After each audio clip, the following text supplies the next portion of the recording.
Picture a family so cold they'd call a 19-year-old kid a failure and kick him out of Christmas for not being elite enough. That's the gut-wrenching reality Sarah Whitaker faced when her parents turned on her son, Ethan. Over a tense phone call, her father, Clarence, spat, "Failures don't sit at our table." Her nephew, Theo, sneered about Ethan's bargain bin med school, and a vicious meme, liked by Clarence, mocked Ethan's dreams. Sarah's world tilted, but she didn't break. What she did next flipped their holiday upside down. And you won't believe how it ends. Hit like if family drama hits close to home. Comment your story, share this, and subscribe for more real talk you can't miss.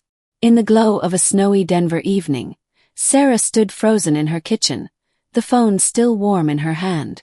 Ethan burst through the door, his scarf dusted with snow, holding a bottle of Merlot like a trophy. "Found it at the third store, Mom. Grandpa's gonna love it," he said, his grin lighting up the room. He had no idea what Sarah had just heard. Her mother, Evelyn, had called, her voice syrupy but sharp, like a knife wrapped in velvet. "Space is tight this Christmas, Sarah. Maybe Ethan could stay home." Then Clarence's voice cut through. "Failures don't sit at our table." Theo's laugh followed, cruel and casual. "What's that school?" "Medimart Med." Sarah's heart sank. Ethan's med school, a practical choice with a scholarship, was their joke. She found Theo's meme online, a stethoscope labeled "Dollar Store Doctor," and saw Clarence's like. It wasn't just a snub. It was a public betrayal. Ethan, oblivious, was in the next room, taping a gift for Evelyn, humming Jingle Bells. Sarah's anger simmered, but something sharper took hold, resolve. She wouldn't let them dim her son's light. That night, as Ethan slept, Sarah stared at the ceiling, plotting. This wasn't about a holiday. It was about who her son was to them. And she was about to show them exactly what family meant. Ethan's heart was set on belonging, even as his family pushed him away. In their eyes, he was the underdog, the kid who dared to choose a practical path over their obsession with prestige. But Ethan didn't see it that way. To him, family was everything, worth every effort, every gesture, every mile driven through snowy Denver streets to find the perfect gift. Sarah watched him, her chest tight, knowing he was pouring love into people who didn't deserve it. The betrayal she'd uncovered on that phone call, her father Clarence's cruel words, "Failures don't sit at our table," and Theo's mocking meme, burned in her mind. Yet Ethan, blissfully unaware, kept trying to win their approval. What he didn't know was that Sarah was already planning a move that would shake the family to its core, and the holiday was about to become a battleground. In the cozy clutter of their small living room, Ethan knelt by the coffee table, wrapping a gift with care. He'd ordered a leather-bound journal for his grandma Evelyn, knowing her love for poetry. "She'll flip when she sees this, Mom," he said, his voice bright with hope. Sarah forced a smile, her hands still trembling from the call. Ethan had spent weeks planning, saving his part-time barista cash, checking stores for Clarence's favorite Merlot, even writing a card in his neat handwriting. "Thanks for always believing in me." The irony twisted Sarah's stomach. He believed in them, but they saw his med school choice, solid, affordable, debt-free, as a stain on their ego. She found another post online. Theo, the golden nephew, had shared a photo of his Ivy League law school captioned, "Real success looks like this." The comments stung worse. Family friends piling on, praising Theo while ignoring Ethan. Sarah's anger deepened, but so did her clarity. Ethan's efforts deserved better than their scorn. As he taped the last gift, humming a carol, Sarah made a silent vow. She'd protect his heart no matter the cost. She didn't know yet how far she'd go, but the wheels were turning, and the family's smug holiday was about to unravel. Sarah's world shattered when she uncovered a truth so raw it felt like a slap. The money she'd been sending her parents wasn't for their survival. It was funding her nephew Theo's gilded lifestyle. For years, Sarah had scraped by, skipping vacations and patching her leaky roof, all to help her struggling parents, Clarence and Evelyn. They'd played the part. Retired academics, pensions stretched thin. But now, as Sarah pieced together the betrayal, Clarence's cruel failures don't sit at our table, still ringing in her ears. Theo's meme mocking Ethan's med school. She saw the ugly truth. Her sacrifices had propped up their golden boy while they sneered at her son. The sting of it fueled her. But what came next would make the family regret ever crossing her. Ethan, still wrapping gifts in the living room, had no idea the storm his mother was about to unleash.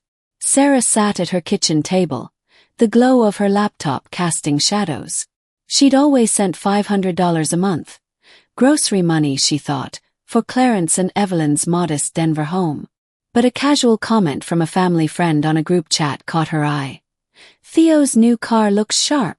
Your parents must be proud. Car. Theo, the smug law school kid, was driving a sleek SUV, while Sarah's car sputtered on its last legs. She dug deeper, heart pounding. Bank statements showed her transfers, but Evelyn's posts about helping Theo shine told another story. The money Sarah sent wasn't for utilities. It was for Theo's tuition, his fancy apartment, his ego. All while they called Ethan, her debt-free med school son, a failure. The betrayal wasn't just words. It was a calculated choice to value one grandson over another. Sarah's hands shook as she closed the laptop. Ethan's laughter drifted from the living room, where he was folding wrapping paper, planning to surprise his grandparents. She couldn't tell him, not yet. But the fire in her chest grew. They'd used her, humiliated her son, and expected her to smile through Christmas. Sarah wasn't just angry, she was done. As she stared out at the snow, a plan took shape, one that would turn their holiday into a reckoning they'd never forget. Sarah wasn't the type to scream or throw tantrums. She was a planner, and now she was a woman on a mission. After her family's betrayal, calling her son Ethan a failure for his practical med school choice and funneling her hard-earned money to prop up her nephew Theo's elite lifestyle, Sarah decided to take back Christmas.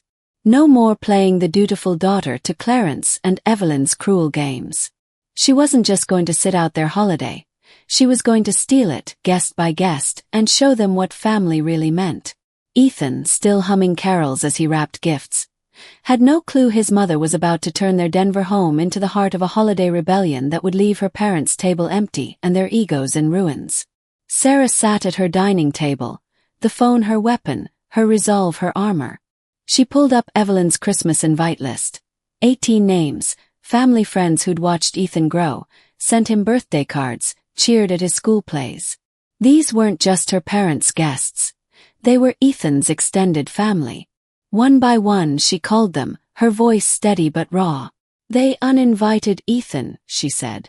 Called him a failure because his med school isn't Ivy League. I'm hosting instead. Will you come? The responses came fast. Shock, then anger, then loyalty. That's not right, said Aunt Lila, who'd taught Ethan to bake cookies. We're with you, said Uncle Amos, who'd once fixed Ethan's bike. By Christmas Eve, 13 of the 18 had RSVP'd to Sarah's dinner.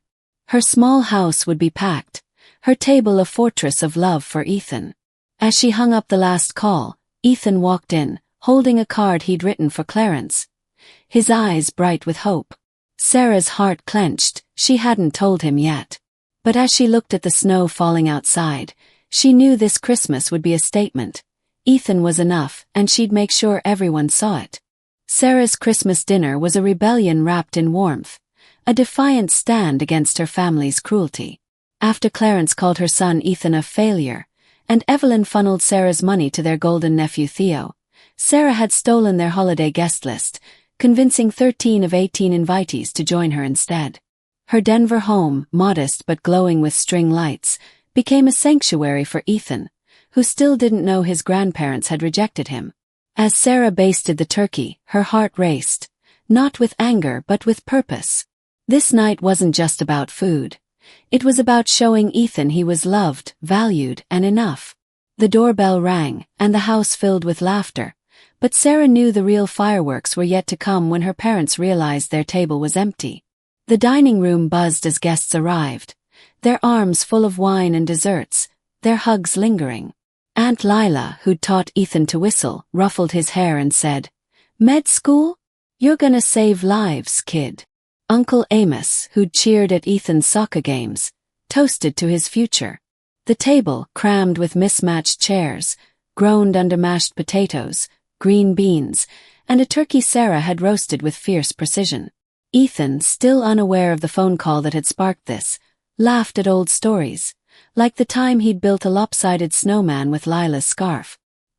His smile lit the room and Sarah's chest swelled. These people, their chosen family, were here for him, not Clarence's ego or Theo's smug law school. As plates clinked and candles flickered, Sarah stole a glance at her phone. No calls yet, but she knew they were coming. Her parents' dinner, planned for 18, was about to crash. She set out extra pie, her hands steady. This was Ethan's night, and no one would take that from him. Sarah's rebellion had struck a nerve, and the fallout was glorious. Her Denver home overflowed with love and laughter, hosting 13 of the 18 guests she'd pulled from her parents' Christmas dinner after they branded her son Ethan a failure for his practical med school choice. Clarence and Evelyn, so smug in their dismissal, were about to face the consequences of their cruelty. As Sarah's table glowed with warmth, her parents' holiday was crumbling, their dining room a ghost town.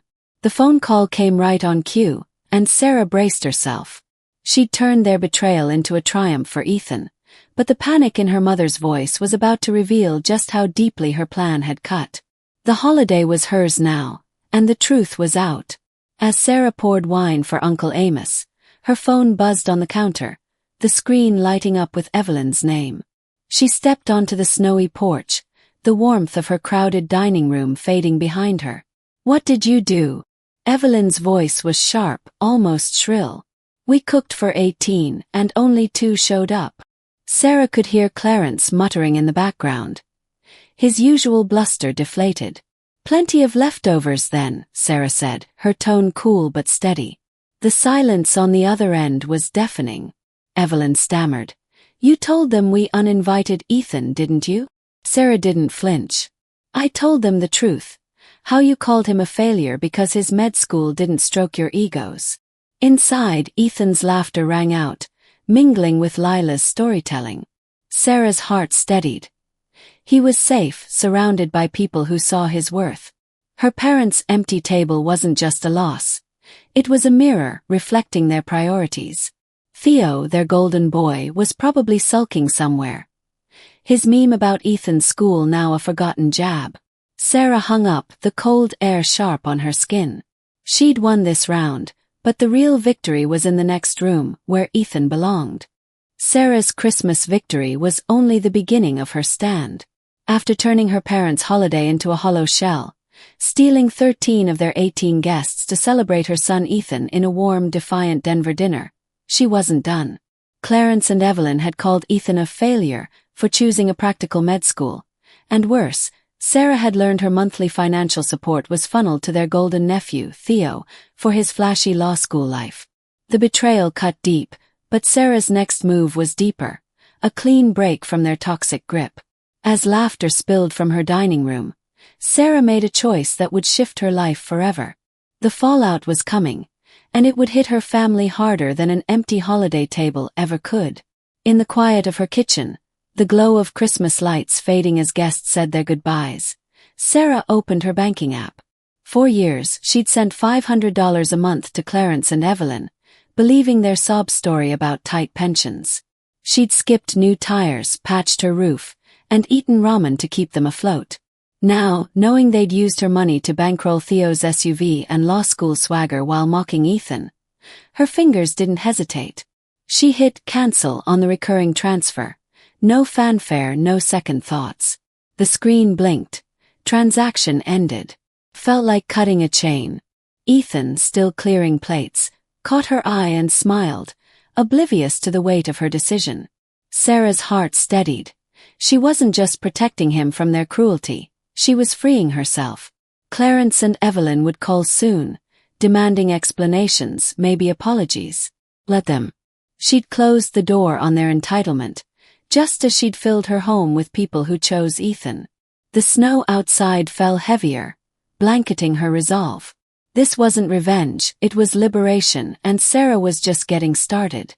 Sarah's rebellion had redrawn the lines of her family, leaving Clarence and Evelyn reeling from their empty Christmas table and severed financial support.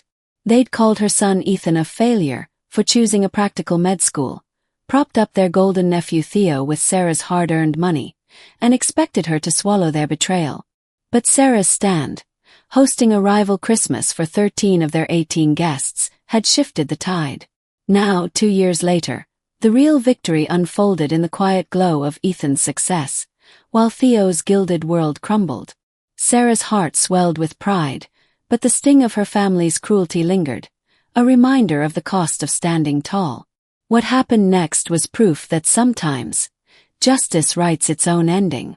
In their Denver home, Ethan was a force, acing med school exams, landing internship interviews, all debt-free.